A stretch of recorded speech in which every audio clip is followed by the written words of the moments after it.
Hey there, Adam here. Well, I didn't expect such a beginning of the year. Usually in this period the game world catches its breath and for the first month we have a time to catch up with the backlog. Because usually the first major premiere starts to appear in February. This time, however, Sony decided to heat up the atmosphere a bit, presenting some new information about the upcoming VR goggles at CES. And so, we received confirmation of the official name and specifications. Now, just the disclosure of the hardware name may evoke resemblance with Jim Ryan's speech from CES 2020, and the presentation of the PS5 logo, its full list of technical details that strongly attracted my attention. As an owner of both original PlayStation VR and PSVR2 main competitor Oculus Quest 2, I thought it would be interesting to compare their specs. So it becomes clear that some of the rumors that surfaced in recent months have been confirmed. Sony will get into the hands of the players OLED displays with 4K resolution and HDR support. Unfortunately, I have not been able to find information of whether we will get one panel, as for example it is solved in the case of Oculus Quest 2, where one LCD panel is artificially divided into two lenses, or maybe rather there will be two separate, one for each eye. So far, all speculations and indications seems to confirm the second option. However, I was not able to confirm that at this moment. What I can confirm, however, is the resolution of the lenses. It will be 2000 by 2040 pixels for each eye, which compares clearly favorably to the competition. The image will be displayed at a refresh rate at 90 and 120 Hz, which is the same as the first generation of headsets from Sony and Facebook device. As for the field of view, it will be 110 degrees for PSVR 2, 100 degrees for PSVR and about 89 horizontal by 93 vertical for Quest 2. It gets even more interesting in case of sensors, cameras and complexity of the installation method. The first generation of PSVR required to operate an additional accessory in the form of external PlayStation camera and a tangle of cables with which to connect the equipment to the console. Sony fortunately decided to make our lives a bit easier and made the new goggles with a single USB Type-C cable, which we need to connect to the front port of the console. This is not a perfect solution, but undoubtedly a significant step forward compared to the original. For me personally, the unsurpassed model in this regard remains of course wireless Quest 2, which unfortunately does not have any option to work with consoles. As in the issue of motion tracking, for this task built-in motion sensors and set of cameras also located directly in the body of the helmet will be responsible for. A similar solution to that of Oculus hardware. To finish the comparison of common features, I'll quickly mention that each of the headsets presented here has a built-in microphone and headphone jack. Quest 2 additionally has built-in speakers which work quite well in use. As for the information circulating on the web that PSVR 2 also has built-in speakers, in addition with support of the Tempest 3D audio system, I personally did not find such information, but only a mention of the headphone jack and the info that you can get such sound by connecting to this port. If I am wrong, please correct me in the comments. At the end I left two, in my opinion, the most interesting information about the technology, which is hard to find in the competition or introduce in other way.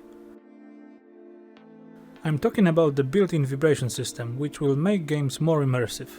Here Sony brings up several examples, such as the feeling of the pulse of the character we're playing, or feeling the rush of passing objects in close proximity of our head, or thrust while speeding a car. The second feature, and probably the most important from the point of view of graphics, performance and fidelity, is the active eye tracking system and technology directly using it, the so-called Foveated rendering. What is Foveated rendering, you'll probably ask? No worries, I got you covered. Its name comes from the Latin word fovea, which can be translated into pit. And in medical terminology, fovea centralis is the area of sharpest vision, and when we focus our eyes on a particular object, its clearest image is projected to the central fovea. Interestingly, out of the entire field of vision encompassed by our eye, this point covers a slice of only about 2 degrees. This phenomenon inspired the creation of Foveated rendering. The technology was first developed and presented to the world in 2014 by FOVE, a startup company which released the very first VR headset with eye tracking feature. In a nutshell, by tracking eye movement, the technology causes the hardware to render graphics in the best possible quality only at the point we are currently looking at, while the rest of the image appears on the panel in much lower quality. In this way, developers can achieve better fluidity and quality with significantly less load of the GPUs, mimicking the way the human eye actually sees. Now, do a quick experiment. Look at your chosen object. Do you notice? Sharp in the center, blurry all around? Interestingly, the eye tracking technology itself wasn't developed just for gaming. However, for more details I refer you to the source itself. The link will of course be found in the description of the video. A few years later, other companies also presented their solutions for this technology, such as Nvidia in 2017 or HTC in 2019. Also in 2019, Oculus implemented it in Quest 2. We don't have any confirmation whether PSVR2 will offer its own vision of this feature or is it rather uses one of the already developed patents. No less, it is a welcome improvement. No self-respecting VR headset can do without dedicated controllers, right? So let's have a look at how they look for all the competitors.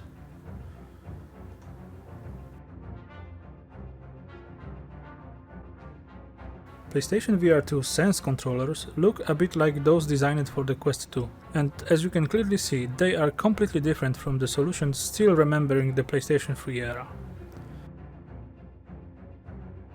On both senses will be all the function buttons known from the DualSense, except the touchpad of course. Sony has also decided to equip them with my favorite feature known from the normal controller: haptic vibration and adaptive triggers. I believe that they will significantly enhance the gaming experience and will become one of the factors that will convince us to buy this set. In all seriousness, if there was one next-gen feature on the PlayStation 5 that is my favorite, I'd say those haptic feedback and triggers. Games that uses them intensify the experience and it's hard to get back to regular vibrations without a disappointment. Well, and since we started talking about games, Sony presentations couldn't be complete without a short preview of one of the titles heading to the new hardware. I'm talking about literally a few seconds snapshot of Horizon Call of the Mountain, spin-off of the popular series from Guerrilla Games, prepared exclusively for PSVR 2. So far, not much is known about the game itself except that it is prepared by developers from Guerrilla and Firesprite, the creators of Persistence and Playroom VR. Aloy will appear in it, but we will direct the fate of another character. It's not much, but the trailer itself gives us a glimpse of the level of graphics that PlayStation 5 VR games will potentially offer. And here, unsurprisingly, we can count on considerable differences.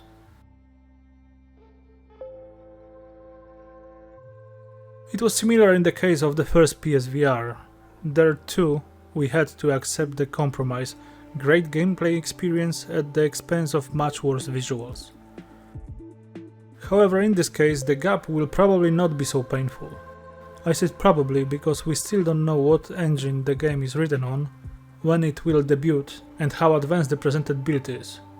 What's more, the trailer itself says clearly that the final content is subject to change. So let's approach this comparison with a cool head and look at what we already received, because in direct comparison with Horizon Forbidden West draws an interesting picture. The first thing that strikes the eye is of course the reduced resolution. Here, the perfect example is the juxtaposition of characters to highlight the difference in their details. Clothing textures on the PS5 version looks far more natural, being rougher and full of small, easy to spot details. Even the character's facial hair are two different levels. Such a downgrade in terms of resolution isn't something unusual, and it's required due to higher computing power demand. After all, console has to render the graphics twice, separately for both eyes. In the next shot we got a look at the vegetation and lighting effects. The PSVR 2 version stands apart in both of these aspects.